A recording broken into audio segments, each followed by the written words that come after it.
Well, greetings and salutations, everyone. I hope everyone is still doing well.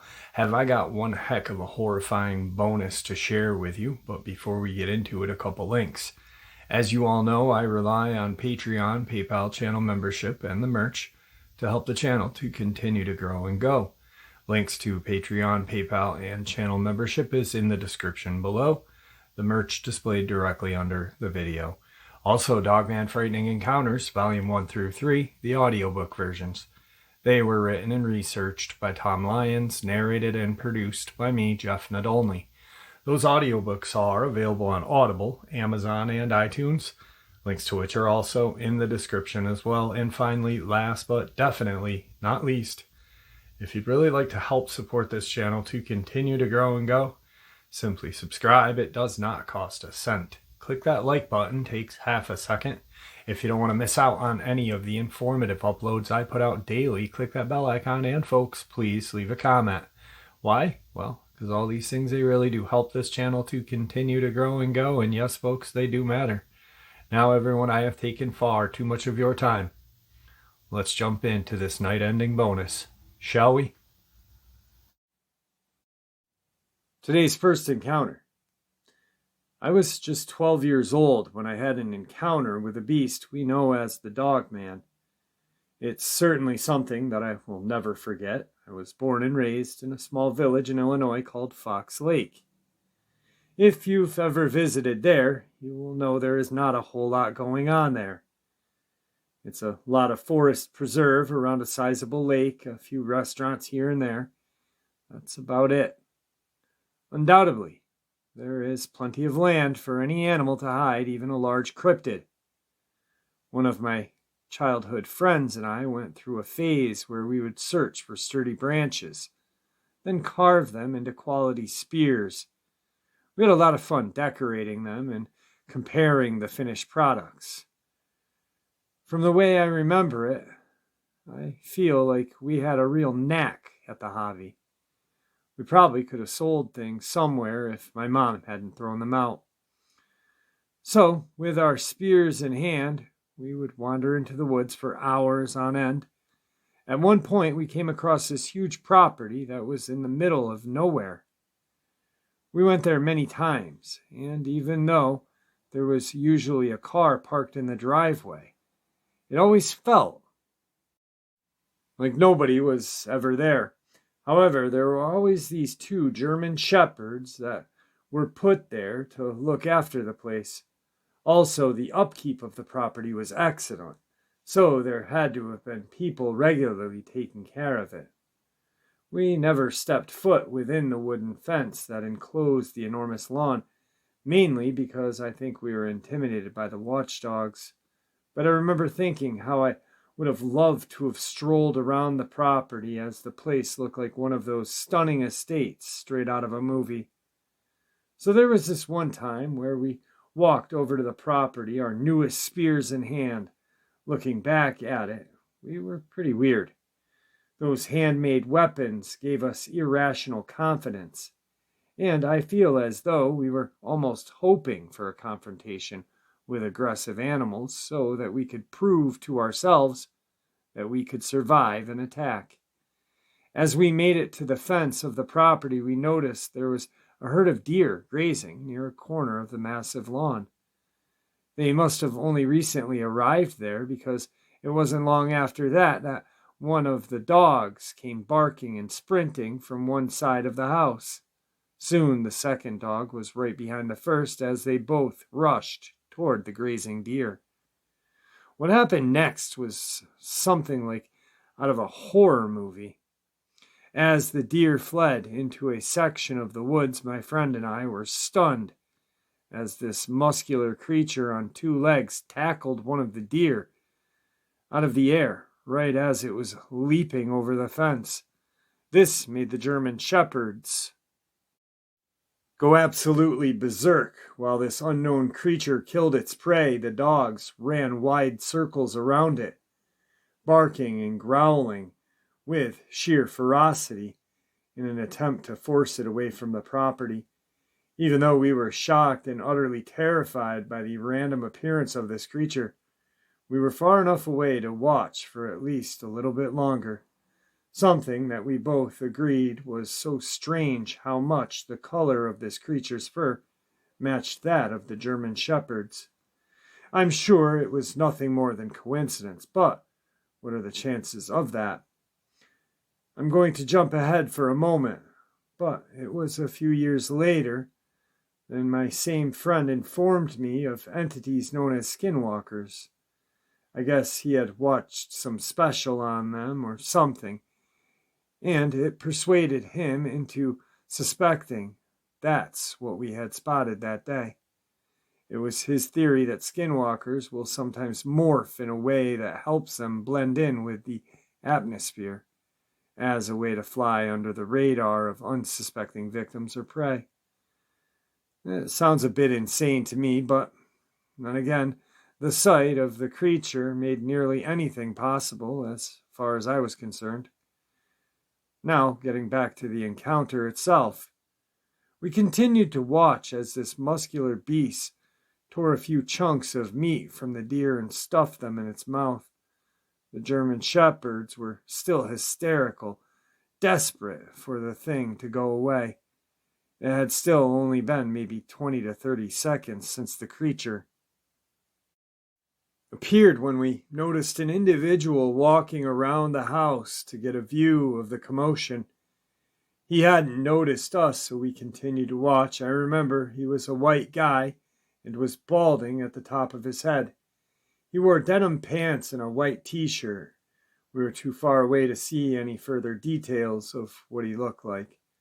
The man walked a few yards alongside the wall of the house and raised what had to be a pair of binoculars to his eyes.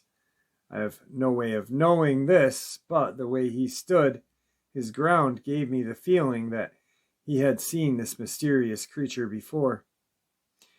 He then proceeded to pull a whistle from his pockets, and when he blew it, the German Shepherds came sprinting toward him. The three of them went back around the corner and inside of the house. By that point, the dog-like creature was already dragging the dead deer over the section of the wooded fence that it had hopped over in the first place. I remember the look on my friend's face as our minds raced to comprehend the insanity of everything we had just seen.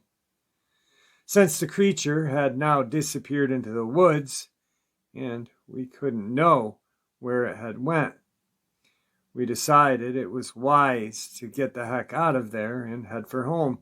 Even though my house wasn't too far off, I remember having the worst feeling while we made it back there. I was confident that the beast was distracted by feeding, but I think it was the idea that there could be more of them in the proximity. Suddenly, our hand-carved weapons felt useless. There was no way a child with a sharpened tree branch would have survived the wrath of one of those creatures. Even with it having been so far away from where we stood, I could tell that its strength and agility were off the charts. There's no question that it possessed the ability to be an all-out killing machine. When we made it home, I was so nervously excited, and I told my mom all about what we had saw out there. The first thing she did was reprimand us for having trespassed on someone else's property. It was as if my statements about the creature went right over her head, like she didn't even hear me. That irritated me a lot, and we ended up getting into a gigantic argument to the point where she sent my friend home. My dad returned from work late that night, so I waited until the following morning to inform him of the freakish event. He brought me outside to do yard work with him, and that was when I explained everything to him. I was sort of expecting the similar reaction my mom gave me, but it ended up being quite different. He informed me that he had seen something similar a few years earlier, soon after we first settled into the house. For whatever reason, he was very adamant that it wanted nothing to do with us, and that if we carried on normally with our daily living, it would pay no attention to us. I think it was because I was so young, but even though I was still worried that the creature may approach us while we were out there, I always found it easy to trust my dad's words. If you knew him, you'd likely agree that he had his together. He was the kind of guy to trust. As I grew older, it became apparent that his advice wasn't even speculation. It was intended to calm me down. Maybe my mom had a private discussion with him, and she asked him to use any means necessary to talk some sense into me or something. He never went into much detail about the Dogman, or ever seemed to care to talk about it much. Years later, when I was an adult, I again asked my dad about his Dogman sighting, but it was like he didn't even remember what I was talking about. That's when I knew he hadn't seen anything of the kind. Trust me, if you see this thing, you'll remember. Part of me wishes I would have had the guts to approach the owner of the land where I saw the creature. I would love to have a conversation with him and find out if he has any legitimate information on the species.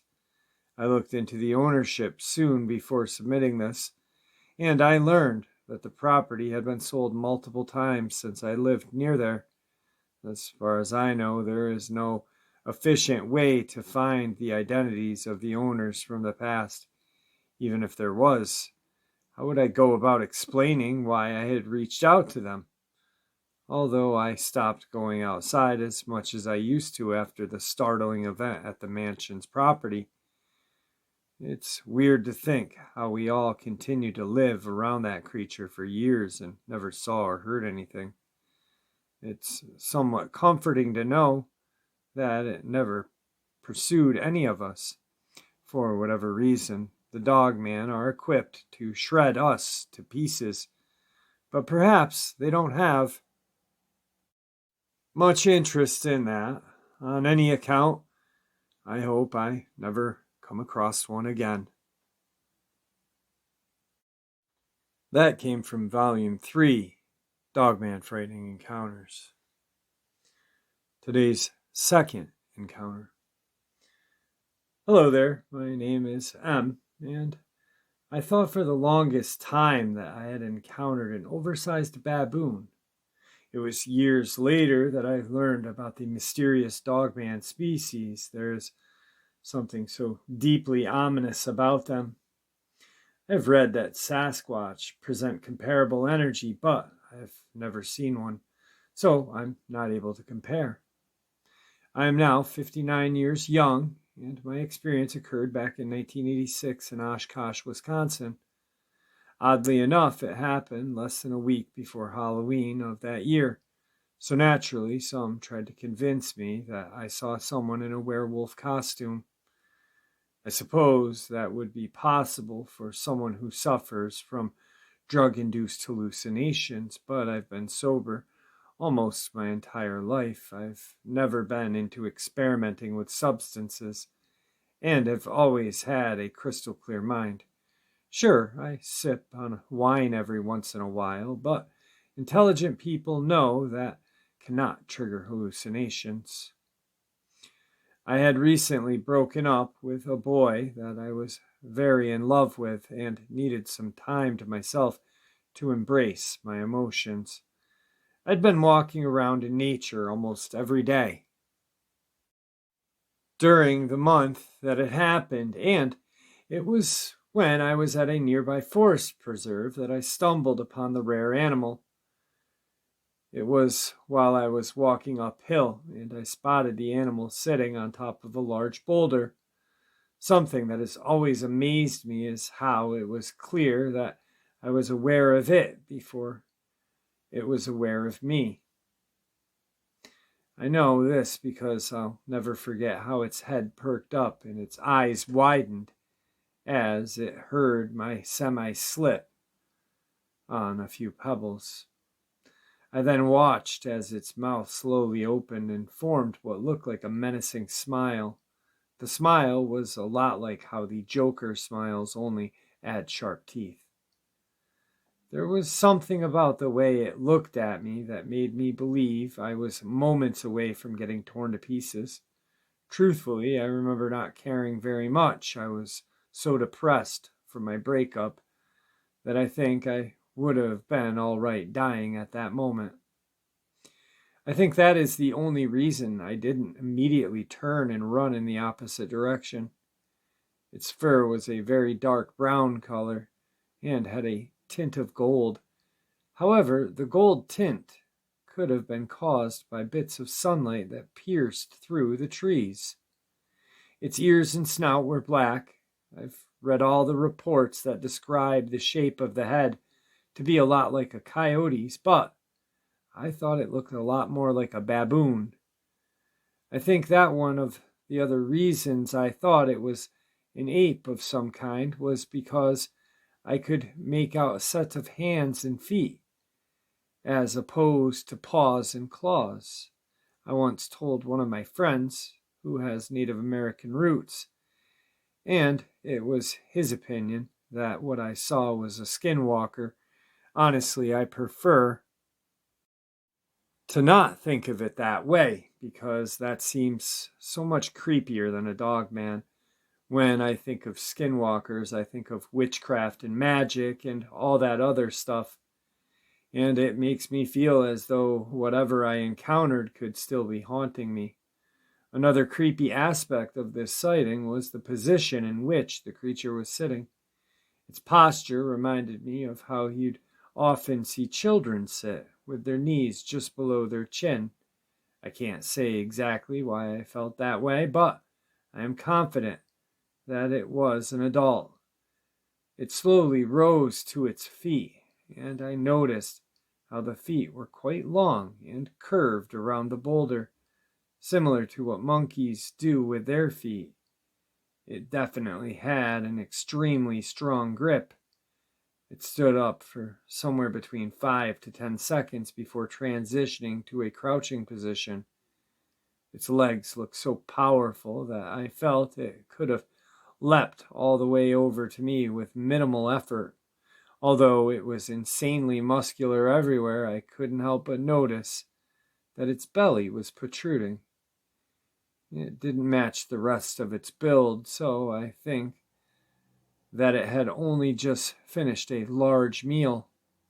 Maybe that was what prevented it from attacking me, because it soon climbed down the other side of that boulder, and I never saw it again. Suddenly my wits kicked in and told me to head back to my car. Luckily, it wasn't even a mile away in reality, but it felt much further because I was so afraid. I was living with my mom and stepdad back then, and I told them about the encounter as soon as I saw them later that day. Surprisingly, they seemed to believe me. I don't know if it was because they were trying to be agreeable, given what I was going through, but they both were very open about my interpretation of what I saw. It was very comforting, and that's something I've always appreciated when I look back on it. It's a shame that not everyone who encounters cryptids has someone who will trust them on that matter, or at least be willing to listen with open ears. In a sense, I felt that frightening encounter was a blessing in disguise. It was sufficient at distracting me from my grief I was feeling, and it expanded my worldview. I always had an inkling that we were being lied to on multiple fronts, and it was nice to confirm that I wasn't a fool for having thought such things. My daughter was the first to introduce me to the works of Tom Lyons after she came across his Instagram account. She convinced me to create my own account so that I could stay in the loop, and it was as soon as I discovered he had released the first volume of Dogman Frightening Encounters that I knew I had to participate. Thank you, Tom, for your willingness to review my report. And that encounter was from Dogman Frightening Encounters Volume 2, my friends. On to the third encounter of the day. I cannot say for certain what it was that I saw back in the late 80s, but whatever it was, it sparked my passion for cryptozoology and unexplained phenomena. I was 20 years of age and lived in Lance, Michigan. Lance is an extremely small town that currently has the population of just over 2,000. Everyone who lives there knows there is not a whole lot going on there. It was spring, and we had just opened the local golf course for the season, which is where I worked at the time. I did all kinds of things to keep that place running smoothly. But it was one evening while I was driving the Kubota, the cart that gathers golf balls, that I saw something I will never forget. I was riding the vehicle out on the driving range when suddenly this large, funny-looking animal emerged from the nearby thicket, carrying a mangled, bloody carcass. I'm pretty sure I was able to make out hooves, so that makes me think it was probably some land animal such as a deer or a goat. After the strange creature walked a few yards out into the driving range, it dropped the carcass from its jaws and began shifting its head in all directions. The way it moved made me feel as though it thought another predator was near and may come along and try to steal its dinner. It looked in my direction on multiple occasions, but I suppose I was far enough away not to be of any concern. I was so stunned by the sight of this thing that I stepped on the brakes to observe it. I turned around to see that there was still one golfer using the driving range, and it was plain to see that he had also stopped what he was doing due to the sight of this creature. I watched as he took a few steps forward from his tee so that he could get a little better view of this creature, but even from his distance, the sight of the creature was pretty intimidating, preventing him from wanting to get any closer. I was essentially in the middle of the creature and the golfer, and even though I had a steel cage around me, something was starting to tell me that I might not be as safe as you'd expect. The longer I stared at this creature, the more I realized how dangerous looking it was. Its long snout, full of razor-sharp teeth, large claws extended from strangely shaped hands, and I could make out a very prominent muscle definition. The thing that immediately caused me to see that this was no ordinary animal was the fact that it walked on two legs. It doesn't physically make that much sense because the legs had the shape of a dog's. The way they're bend differently at the knees from ours. If you've seen how the legs of demons are often depicted, that's how these were, only with feet or paws instead of hooves. Even though the lower body was very different, the upper body was very similar to that of a muscular human's. That is, aside from the head and the hands. But its body language was so different than anything I have ever seen before, man or animal. There was something about its movements that almost made it feel as though it were from a different dimension. I know that sounds strange, but I can't think of any other way to express the odd behavior. It just didn't align with the rest of the environment. Another thing that I thought was strange was how it perceived the driving range as a safe place to munch on its kill. I would never expect for it to perceive any open area as an appropriate place to feed.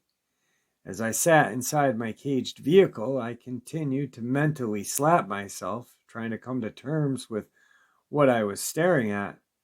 By the time I looked back at the golfer, he was already gone, leaving me entirely alone with this large predator and the carcass. For obvious reasons, I wanted to turn my vehicle around, but with the way the creature would occasionally glance in my direction, my instincts told me that there was a good chance it was going to follow me. And if it did follow me, Who knew what unsuspecting innocent bystander I might have accidentally lured to it? It got to the point where I felt like I had been watching the creature eat the bloody meat for an eternity, motivating me to try my luck and start driving the vehicle toward the concrete path that led to the shed. It was as I began turning the vehicle around that something from the opposite direction seemed to capture the creature's attention. I watched as it stood up as tall as it could go, as it perked its head up and looked toward the woods, then stepped in front of its prey, seemingly blocking any view of it. That was when I felt as though I could guess that its height was somewhere between 7 and 8 feet. So I was slowly turning away when out of nowhere the creature sprinted toward the same section of woods that it had come out of. Whatever it was running toward concerned it so much that it left its prey behind. What I initially thought was that there was something in the woods that had it worried enough to cause it to head in the opposite direction. However, the way it ran toward the woods left me believing that there was competition, or it recognized another means of prey. Of course, it's something I'll never know. And I still, to this day, have trouble accepting what I saw. The sight was so out of this world that I don't think I'll ever fully accept it.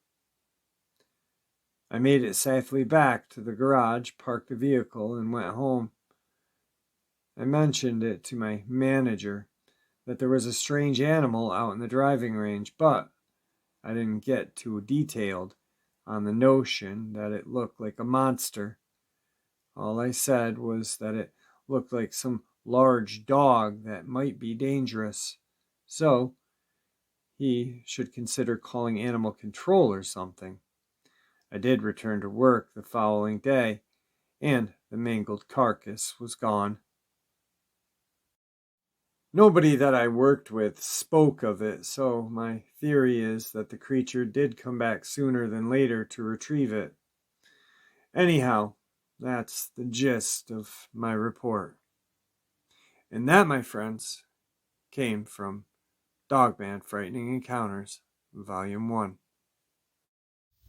All right, folks, I hope you all enjoyed this bonus upload as much as I enjoyed sharing it with you. It's very terrifying experiences.